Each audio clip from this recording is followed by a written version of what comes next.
नितिन नमस्ते सारस्वते देवे गौरवाणी प्रचारिणे निर्विशेष शून्यवादी पाश्चात्य तारिणे जय श्री कृष्ण चैतन्य प्रभु नित्यानंद श्री अद्वैत गदाधर श्रीवासादि गौर भक्तवृंद। हरे कृष्णा कृष्णा कृष्णा हरे हरे हरे राम राम राम।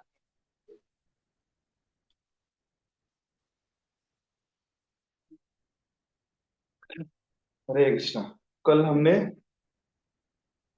वैष्णव सदाचार पे चर्चा की कि जीवन कैसा होना चाहिए, सादा जीवन होना चाहिए, विचार उच्च होना चाहिए, याद है। और क्या चर्चा की, भक्तों को कैसा होना चाहिए, अदोषदर्शी। अदोषदर्शी मतलब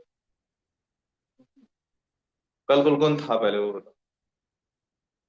हाँ, अदोषदर्शी मतलब हाँ, दूसरों के अंदर अच्छे गुण देखने चाहिए, दूसरों में दोष नहीं देखना चाहिए। वो चर्चा किया था। और क्या चर्चा किया था। आप लोग नोटबुक पेन नोट्स निकालते हैं, अभी रुक जाओ, अभी मैं जाओ, कल से याद रखो। हाँ, उसका हृदय कैसा होना चाहिए, कोमल, कितना कोमल। उसके लिए सतर्क होना चाहिए और खुद के लिए कोमल, नियम पालन करने में विशेषकर खुद के लिए कठोर होना चाहिए, दूसरे के लिए कोमल होना चाहिए। और क्या था, याद आ रहा है। हम्म। हाँ, अच्छा इंसान बनना चाहिए, अच्छा भक्त बनना चाहिए, क्या बनना चाहिए।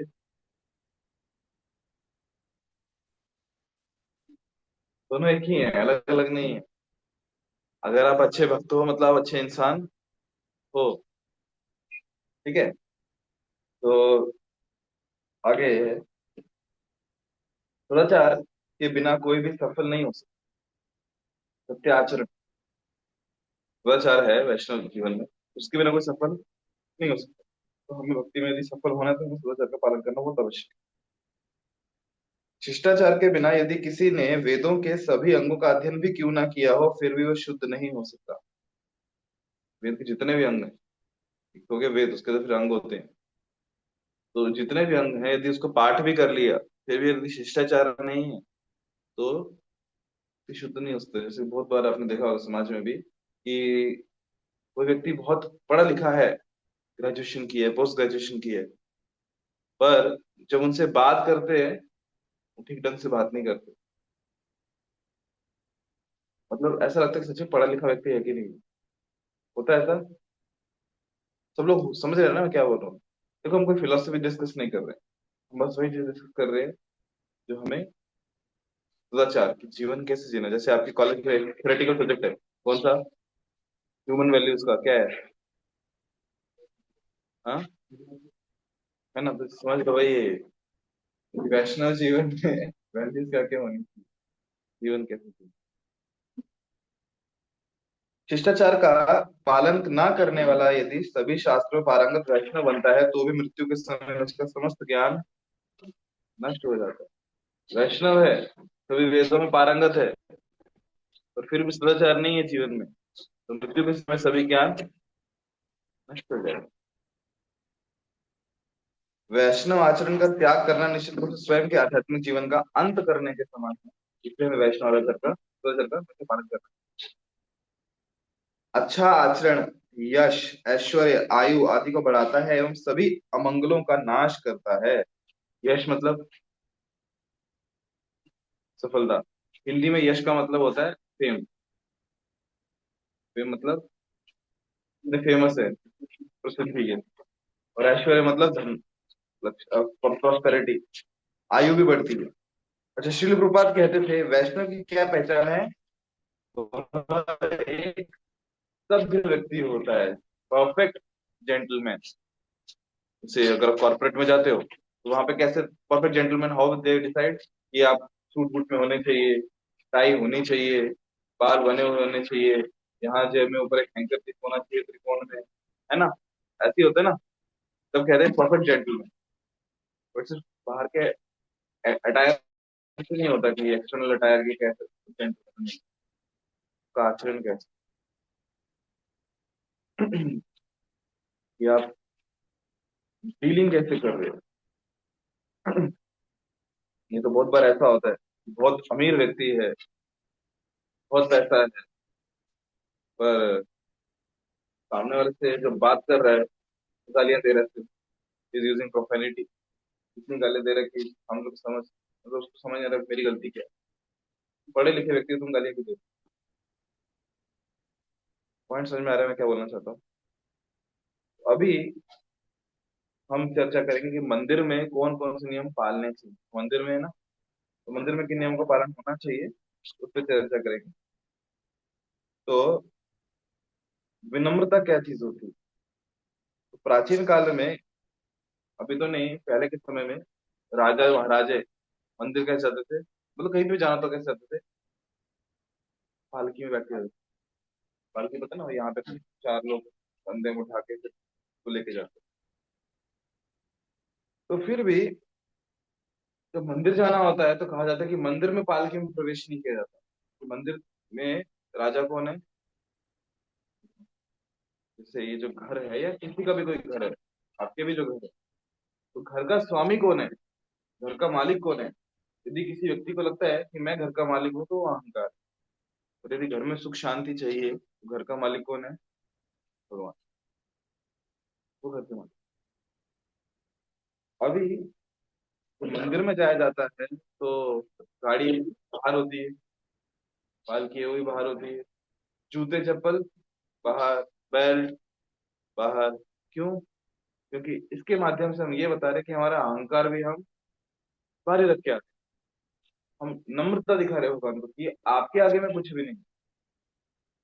तो मंदिर में हम नियम पालन करते हैं, और क्योंकि ये भी एक मंदिर है तो इसलिए हम यहाँ पे ये नियम पालन कर रहे हैं। आगे जो, ठीक है, आगे बढ़ने से पहले एक शब्द है बाहर के जगत में। हम सब, जैसे आपकी जो रेज्यूमे है, प्रोफाइल, उसमें हम क्या बनना चाहते हैं? बॉस बनना चाहते हैं। जितना ऊंची पदवी, जितना बड़ा ऑफिसर, मतलब तुम्हारे हाथ के नीचे कितने लोग काम करते हैं, उतना लगता है ना कि हाँ यस मैं कुछ हूँ किसी को बताने लायक। मेरे हाथ के नीचे 100 लोग, 150 लोग, 200 लोग काम करते हैं, बॉस हूँ यहाँ का, इस ऑफिस का बस। संभाजी नगर का मेरे अंडर आता है, संभाजी नगर। संभाजी नगर, जालना, बीड़, ऐसा सुनाने में अच्छा लगता है। लोग सुना भी होगा, या कोई मार्केटिंग हेड होंगे तो हाँ मैं संभाजी नगर, जालना, बीड़ी, सब मेरा एरिया है। पर आध्यात्मिक जगत में इट्स नॉट कि कौन बॉस है, वहाँ क्या बनना चाहते हैं सब? दास बनना। और ये वैष्णव जीवन का सदाचार का मूलभूत अंग है कि हमें बॉस नहीं बनना है, हमें क्या बनना है? दास बनना। और उसमें भी केवल दास नहीं बनना, गोपीर भर्तुर पद कमले और दास दास दास अनुदास, दासों का दास बनना। ये थोड़ा डिफिकल्ट है कि मैं किसी की क्यों सुनूं, बहुत बनना चाहिए। फिट है बॉस, है ना, हर कोई बॉस बनना चाहता है। तो चैतन्य महाप्रभु कभी किसी से मिलते, राजा लोगों से नहीं मिलते थे, पर एक राजा थे, उनको महाप्रभु से मिलना था, उनका आशीर्वाद लेना था। कैसे मिले? तो प्रताप रुद्र महाराज जो थे, उनके जो मंत्रीगण थे, उन्होंने नियुक्ति प्लान किया कि जब जगन्नाथ जी की रथ यात्रा होगी तो महाप्रभु के गार्डन में आराम करेंगे, तब आप जाना वेश बदल के। महाप्रभु कीर्तन में नृत्य किए, उसके बाद थक गए, गार्डन में जाके लेटे थे। तभी ये राजा भेष बदल के एक साधारण सेवक के रूप में आए और उनके पांव दबाने लगे और गोपी गीत गाने लगे, श्रीमद् भागवतम में आता है, श्लोकों का उच्चारण करने लगे। अभी जब राजा ने सुना कि वाह कितने अच्छे श्लोक बोल रहे हैं, कितना अच्छा गीत बोल रहे हैं, और जब महाप्रभु ने सुना, उनको पूछा कि तुम कौन हो, इतना सुंदर गा रहे हो? तो उन्होंने नहीं बताया, मैं इस, आप जिस राज्य में रहते हो ना, उस राज्य का राजा हूँ मैं, साम्राज्य, साम्राज्य मेरा है वो। बिल्कुल नहीं बताया। उन्होंने क्या बोला? गोपीर भरतुर पद कमले और दास दास दास दास बनता, ये बताया कि मैं आपके दासों का दास हूँ। I am servant of the servant of the servant of your servant. ये भी नहीं बोला मैं आपका दास, आपके जो दास है ना, उनके जो दास है, उनके दास, उनका दास। This is the mood. In spiritual world, आध्यात्मिक जगत में यही क्या है, ये भावना है। और ऐसे यदि हम इस भावना में रहेंगे तो हम हमेशा प्रसन्न रहेंगे, खुद भी प्रसन्न रहेंगे, भगवान हमसे प्रसन्न रहेंगे, भक्त हमसे प्रसन्न रहेंगे। और वो जो आपस में ये होता है ना, टकराव, हमारा कभी भी दो लोगों का आपस में टकराव होता है, क्यों होता है? अहंकार के कारण, कि मैं क्या बनना चाहता हूँ, और मेरी सुनो सब, बराबर ऐसे ही होता है। तो है यहाँ पे, और अगर कोई दास बन रहा है कि आप मेरे स्वामी हो, मैं आपका सेवक हूँ, बोलो। इसलिए तो इस कान में यदि आप देखोगे तो हम लोग कैसे संबोधित करते हैं एक दूसरे को। हाँ, इस कान में एक दूसरे को कैसे संबोधित करते हैं? आपने जब सब बेस में हो ना, एक दूसरे को कैसे बताते बुलाते हो? प्रभु अजीनाथ, प्रभु अजीनाथ कौन है? मेरे प्रभु है, मैं कौन हूं? उनका सेवक हूँ। तो प्रभु बोलो क्या सेवा है ना? सिर्फ नाम से बुलाते हैं क्या? प्रभु बोल के बुलाते हैं। ये सिर्फ भाव रहता है, ये सिर्फ बोलने के लिए सरनेम नहीं है कि किसी को लगता होगा इसको हम सबका सरनेम है कि ये प्रभु, तो देखो प्रभु करके बोलता है। इससे फीलिंग, जब हम सच में किसी को बोल रहे हैं ना, अभय प्रभु, मतलब अभय कौन है? मेरे प्रभु है, मैं कौन? उनका सेवक हूँ। तो फिर उनकी सेवा में जो क्या कर सकता हूँ वो मैं करूंगा। हाँ, बहुत बार ऐसा हो सकता है कि जिनसे उनको मैं जिनको संबोधित कर रहा हूँ वो आयु में मुझसे बड़े हैं, मुझसे छोटे हैं, हो सकता है, कोई प्रॉब्लम नहीं है। पर फिर भी जो भावना है वो क्या है, कि वो मेरे स्वामी, मुझे उनकी सेवा करनी है। कैसे कर सकता हूँ मैं? कुछ देख, जैसे शिल प्रभुपाद जी, उनके जितने भी शिष्य हैं, उनको प्रभुपाद जी कहते थे कि आप लोगों को मेरे जो गुरु महाराज है श्रील भक्ति सिद्धांत सरस्वती ठाकुर, उन्होंने भेजा है, इसलिए हरिनाम का प्रचार करना। तब उनके गण, उनको भी शिल प्रभुपाद जी क्या करते थे, उनको अपने आप को उनका सेवक समझते थे। और क्योंकि मैं इनका सेवक हूँ इसलिए मुझे इनकी सेवा करनी है। कैसे? ताकि इनकी भक्ति में प्रगति कैसे हो सके। वो मेरी सेवा है कि इनकी भक्ति में प्रगति कैसे हो। पर हूँ क्या मैं? जैसे एक उस टाइम पे 1960s में एलन गिन्सबर्ग सिंगर थे। तो एक रिपोर्टर ने पूछ लिया कि, उसने कह दिया कि he is my Guru, I am his disciple. बोले क्या ये व्यक्ति आप इनके गुरु हो? अभी क्यों? रिपोर्टर ऐसा, रिपोर्टर आपको पता है कैसे क्वेश्चन पूछते हैं? कंट्रोवर्सी, कुछ तो कंट्रोवर्सी क्रिएट करने के लिए। अभी ये जो व्यक्ति है प्रभुपद क्या प्रीचिंग कर रहे हैं कि हमको ड्रग्स नहीं लेना चाहिए, नशा नहीं करना चाहिए, no illicit sex, no gambling, no meat eating, और ये व्यक्ति सब कुछ करता है। और इसके लिए स्पेशली क्वेश्चन पूछ रहे हैं, क्या ये आपका शिष्य है? अभी ऐसे क्वेश्चन का क्या आंसर दिया जाए? हालांकि ऑफिशियल शिष्य नहीं था, पर अगर सीधा मना कर दिया तो क्या होगा? तो उसको भी बुरा लगेगा, अरे मैं कैसे प्रभुपाद ने लेट करा दिया, मैं इतना प्रचार करता हूँ कि सबको बोलता हूँ इस कौन में आओ, इस कौन में आओ। प्रभुपाद ने सिंपल आंसर दिया, नो डुप्लीसिटी, सिंपलिसिटी रखी। बोले I am no once Guru, I am every one servant. मैं किसी का गुरु नहीं हूँ, सबका क्या हूँ? सेवक हूँ। ये मूड होना चाहिए। जब ऐसा मूड रहेगा तो कभी झगड़े होंगे क्या? कभी नहीं होंगे। अभी मंदिर में जो हम प्रवेश करते हैं, सबसे पहले क्या करते हैं हम? प्रणाम करते हैं ना, भगवान को प्रणाम करते हैं। अभी प्रणाम करने की भी जो विधि क्या है, तो हरि भक्ति विलास एक ग्रंथ है, हमारे गोस्वामियों को दिया हुआ है। उसके अनुसार दो प्रणाम बताए गए हैं, पहला अष्टांग प्रणाम और दूसरा पंचांग प्रणाम। अष्टांग प्रणाम को दंडवत प्रणाम भी कहा गया है। अष्ट मतलब आठ, इसमें आठ, शरीर के आठ अंगों से हम प्रणाम करते हैं। दंडवत, दंडवत मतलब दंडा देखा है आपने? डंडा पूरा कैसे नीचे, ऐसे उसके समान। आठ अंग कौन कौन से हैं? दो पांव, दो घुटने, कितने हो गए? चार। दो हाथ, कितने हो गए? छाती, सात, और मस्तक, हो गए। जब पूरा प्रणाम करते हैं, पाँव नीचे जमीन को टेकते हैं, घुटने जमीन को टेकते हैं, छाती जमीन को टेकती है, दोनों हाथ जमीन को टेकते हैं, और सर भी जमीन को टेकते हैं, मस्तक। तो ये पूरा इसका भी दंड प्रणाम।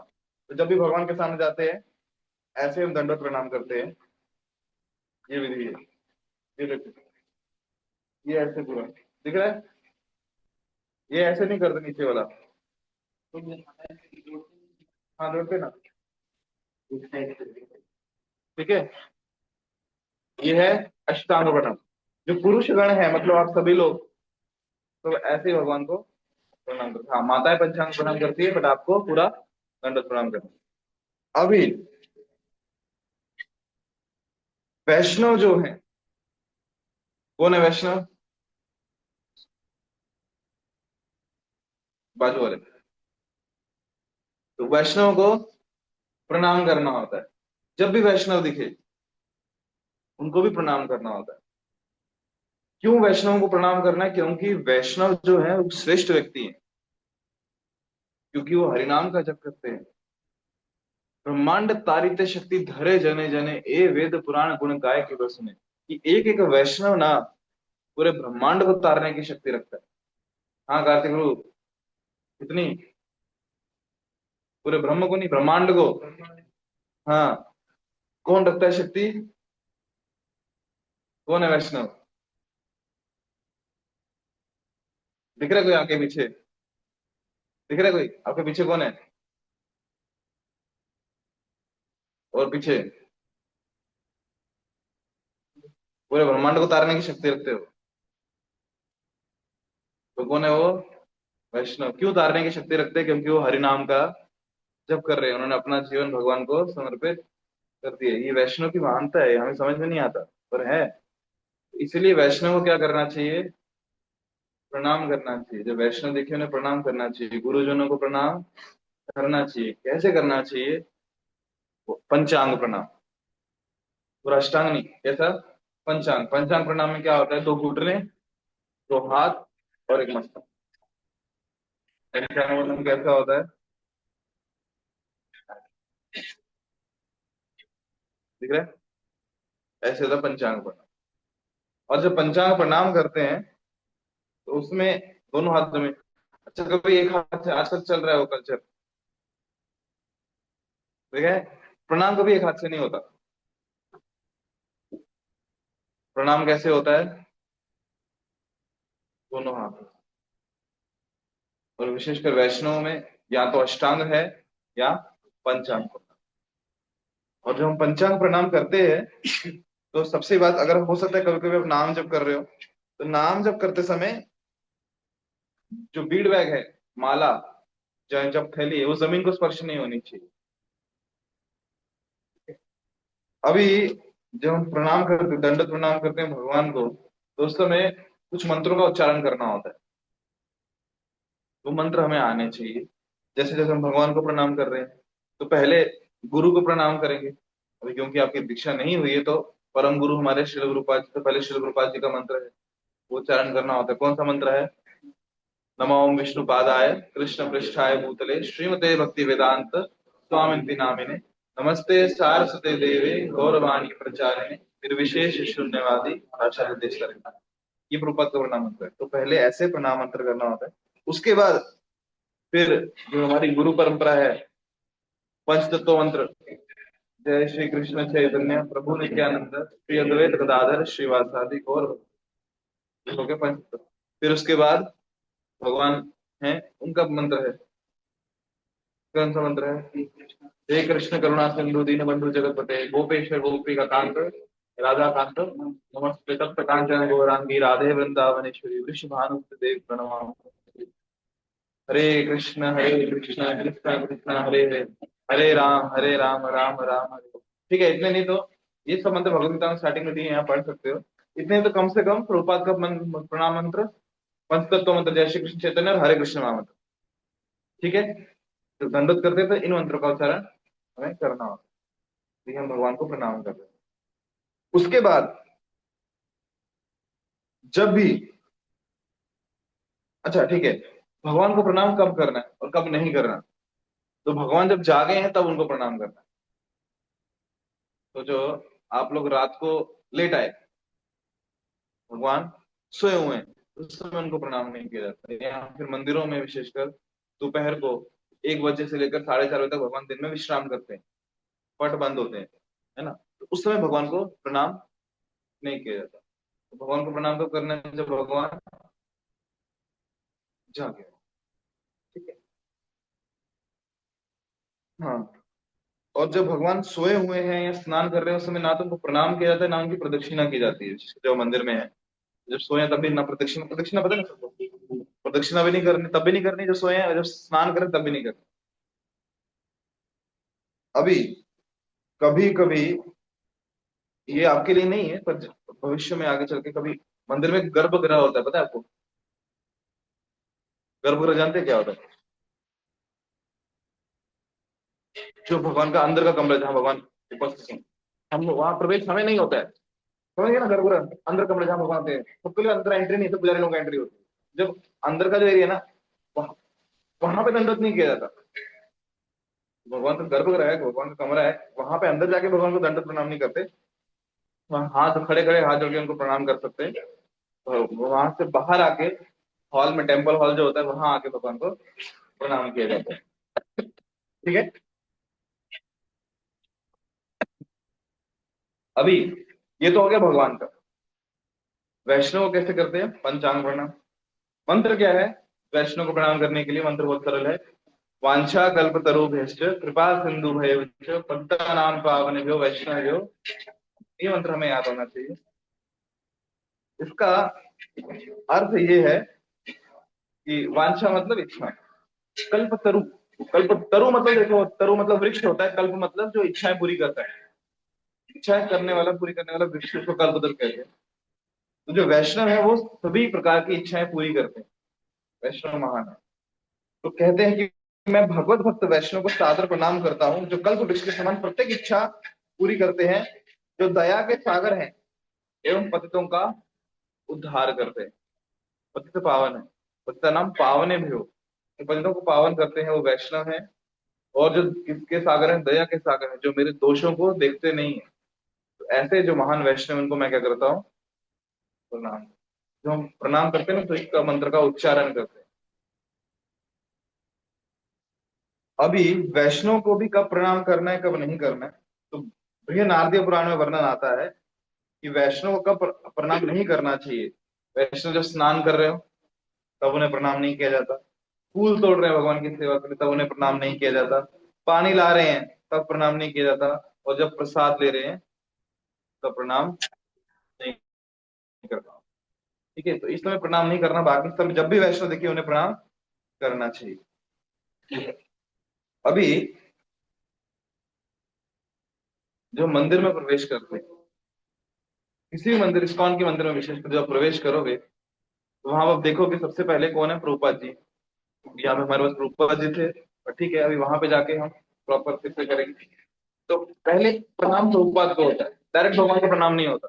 पहला प्रणाम किसको? प्रभुपाद जी को। और जब हम प्रभुपाद को प्रणाम करते हैं, तो हाँ, प्रभुपाद को अष्टांग प्रणाम करते हैं, पूरा दंडवत प्रणाम। क्यों? बिकॉज प्रभुपाद, एक तो प्रभुपाद हमारे गुरु हैं, परम गुरु हैं, दूसरे हमारे विशिष्ट प्रभुपाद सन्यासी।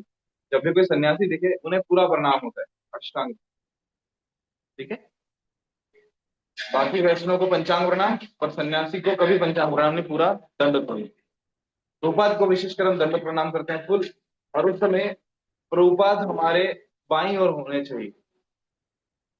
आपने कभी भी देखा होगा कि हम सीधा, जैसे भगवान ऐसे ऐसे प्रणाम नहीं करते, हम कैसे करते हैं? ऐसे कि भगवान को या प्रभुपाद जी को हमारे बाईं ओर रखते हैं। कारण क्या है उसका? क्योंकि इस्कॉन मंदिरों में और विशेषकर सभी मंदिरों में ऐसा होता है, जैसे अगर आप दक्षिण भारत में जाओगे तो सामने बालाजी हैं, और बालाजी के सामने गरुड़ है। देखा है? राम मंदिर में जाओगे तो सामने राम जी हैं, राम जी के सामने हनुमान जी। देखा होगा आपने। और इसी तरह इस्कॉन में सामने भगवान है, और भगवान के सामने श्रील प्रभुपाद जी।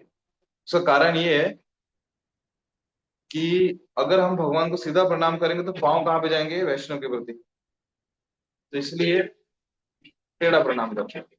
टेढ़ा कहने की अपेक्षा ऐसा कह सकते हैं कि हम, हाँ, प्रभुपाद जी को हमारे बाईं ओर रखते हैं, जब भगवान को प्रणाम करते हैं भगवान को हमारे बाईं ओर रखते हैं, कि हम, हमारा जो हृदय है वो भगवान को और प्रभुपाद जी को अर्पित कर रहे हैं। तो जहाँ उस समय जिस तरफ हमारा हृदय है, उसी तरफ हम क्या करते हैं? उनको रख के प्रणाम करो। ये बात समझ में आ गई? तो भगवान को जब प्रणाम करेंगे तो कैसे करेंगे? ऐसे, तो भगवान हमारे हृदय की तरफ। प्रभुपाद जी को भी वैसे, तो प्रभुपाद को प्रणाम करेंगे तो प्रभुपाद को प्रणाम मंत्र बोलेंगे।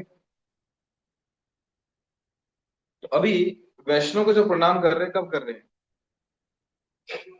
जैसे बहुत बार, बहुत बार क्या, आप लोग घर चले गए, घर से वापस आए, वैष्णव को बहुत दिन बाद मिल रहे हो, मतलब वैष्णव तो आप सभी लोग, तो क्या करना चाहिए?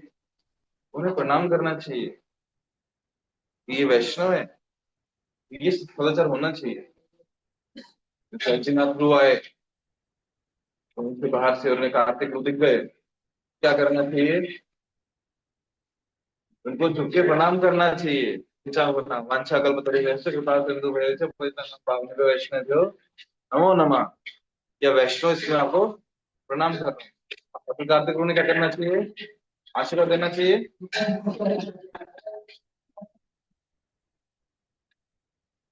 क्या करना चाहिए? अजिनथ ध्रुव कौन है? वैष्णव है ना। कार्तिक ध्रुव ने भी क्या करना चाहिए? उन्होंने प्रणाम करना चाहिए कि नहीं नहीं नहीं, मैं प्रणाम के योग्य नहीं हूँ, स्वीकार करने के योग्य नहीं हूँ, अजिनथ ध्रुव वैष्णव है, मुझे उनको प्रणाम करना चाहिए। उन्होंने भी क्या करना चाहिए? झुक के प्रणाम करना।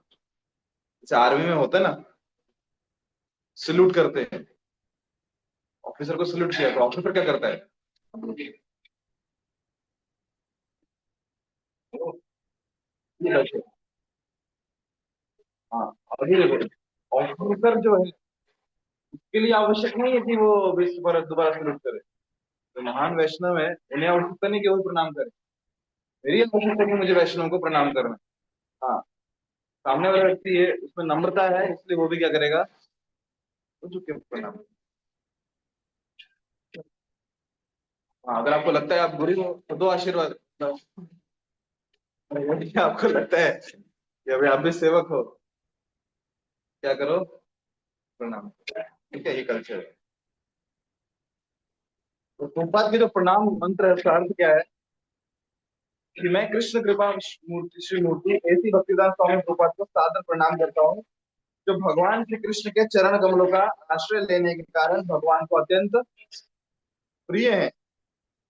हे गुरु महाराज, मतलब श्रील प्रभुपाद, हमारा सादर प्रणाम स्वीकार करें।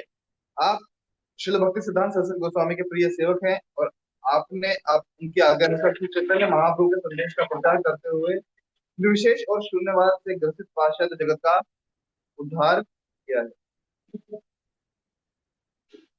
क्या किया है? अपने पाश्चात्य जगत का उद्धार किया है। बहुत बार इसके विषय में आता है। देखो, प्रभुपाद, प्रभुपाद का अर्थ क्या है? प्रभुपाद बोलते हैं, प्रभुपाद मतलब जो उन्होंने भगवान के चरणों का, पाद मतलब चरण, उनका आश्रय लिया, इसलिए वो प्रभुपाद है। अभी प्रभुपाद का जो प्रणाम मंत्र, उसमें शब्द आता है कि पाश्चात्य देश सारे ने, नमस्ते सरस्वती देवी, मतलब सरस्वती जो ठाकुर है हमारे गुरु महाराज होंगे, और उन्होंने पाश्चात्य जगत का उद्धार किया। तो जब उन्होंने पाश्चात्य जगत का उद्धार किया, ऐसे ही क्यों आता है? फिर हमारा उद्धार नहीं करेंगे क्या वो? प्रभुपाद जी हमारा उद्धार करेंगे कि नहीं करेंगे? उन्होंने तो पाश्चात्य जगत का उद्धार किया। तो यदि देखा जाए, हम कौन से जगत के हैं? पाश्चात्य जगत की ही है। ये टी शर्ट, ये पैंट, जीन्स, अंग्रेजी भाषा जो हम बोलते हैं, कौन सा कल्चर है? टाई लगाते हैं ना, कौन सा कल्चर है? पाश्चात्य जगत ही है। हम भी किसके फॉलोअर है? पाश्चात्य जगत के फॉलोअर है। तो प्रभुपाद हम सबका उद्धार करने के लिए उन्होंने किया भी और कर भी रहे, इसलिए प्रभुपाद को हम क्या करते हैं? प्रणाम करते हैं। ठीक है। जब भगवान को प्रणाम करते हैं पूरा दंड प्रणाम, फिर गुरु प्रणाम मंत्र बोलते हैं, पंचतत्व प्रणाम मंत्र बोलते हैं, हरे कृष्ण महाम। ठीक है।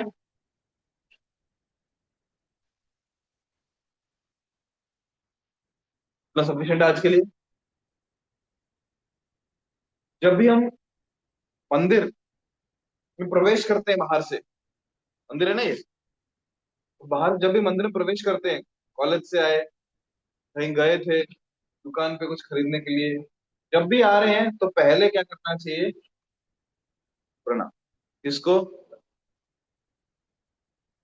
बाहर जा रहे हैं, तो क्या करके जाना चाहिए? मंदिर से बाहर जाते क्या करते हैं?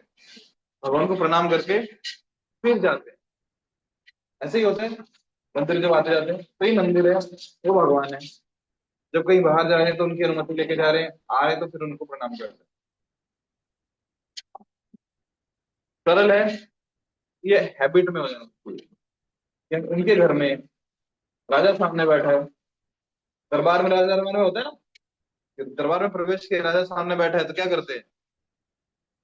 महाराज की जय हो, करते कि नहीं? और निकलते समय महाराज की जय हो करके निकलते। तो वैसे ही हमारे महाराज श्री राधा गोपीनाथ जी प्रवेश किए तो पहले के प्रणाम निकलते समय उनको। वैष्णव जब दिखे उनको, हम लोग अभी मंगल आरती नहीं कर रहे हैं, तो जब मंगल आरती करेंगे इसमें इसका भाग है। अभी हम नाम जप से पहले नाम करते अपराध है, जप नाम व्रत शुरू करेंगे कल से। ठीक है, तो उसमें फिर हम बाद में जितने वैष्णव हैं सबको प्रणाम करते हैं और फिर नाम जप शुरू करते हैं। नाम जप शुरू करने से पहले से वैष्णव को प्रणाम करते हैं, वो भी हम शुरू करेंगे। ठीक है, कुछ प्रश्न अभी तक कुछ पूछना है? हाँ। सपोज ऐसे जो रेलवे स्टेशन हो वहाँ पे हम बेचारे कुछ दिखाई दे, वहाँ पे प्रणाम प्रणाम करना चाहिए कि नहीं? सिचुएशन वहाँ पे। वैष्णव जहां दिखे उन्हें प्रणाम करना चाहिए, पहली चीज। सन्यासी जहां दिखे वहां पे पूरा अष्टांग प्रणाम करना चाहिए, ये भी नियम। पर फिर भी जैसे रेलवे स्टेशन जैसे पब्लिक प्लेस है, हाँ, सन्यासी को दिख रहा है ना तो करो प्रणाम। बट जनरली वैष्णव को वहां प्रणाम नहीं करना चाहिए। तो कारण है, कारण ये है कि जो बाकी लोग है ना, वो उनकी वो मानसिकता नहीं है समझने की क्या चल रहा है। वो थोड़ा अजीब लग सकता है उनको। और दूसरी बात, रेलवे स्टेशन जैसे बिजी जगह पे अगर आप प्रणाम कर रहे हो तो ऑब्स्ट्रक्शन क्रिएट होगा।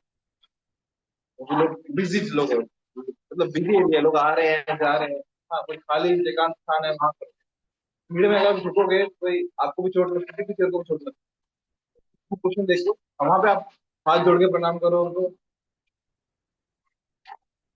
पर जैसे ही आप वहां से बाहर आ जाओगे, घर पे आ जाओगे, कहीं होटल में पहुंच गए, मंदिर पहुंच गए, तो क्या करो? तुरंत झुक के उसी तरह सिचुएशन देखिए कि आपके झुकने के कारण किसी और को तकलीफ ना हो, भीड़ उलझ ना जाए।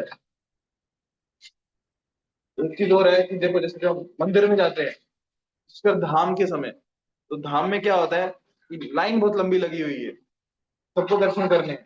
अगर आप वहां पे प्रणाम नहीं किया करने दिया जाता कि प्रणाम बाहर जाके करो, क्योंकि अगर आप यहाँ दंडवत प्रणाम करोगे तो लाइन रुक जाएगी, सबको अड़चन होगी। अब यहाँ हाथ जाके दर्शन करो, बाहर जाके प्रणाम करो। ठीक है, और कुछ? चलो रुके यहाँ पे। तो अभी हम क्या करेंगे? वैष्णव को प्रणाम करेंगे। कैसे करेंगे? पंचांग प्रणाम। पंचांग प्रणाम कैसे होता है? हाँ, दो घुटने, दो हाथ और मस्तक। वाञ्छाकल्पतरुभ्यश्च कृपासिन्धुभ्यश्च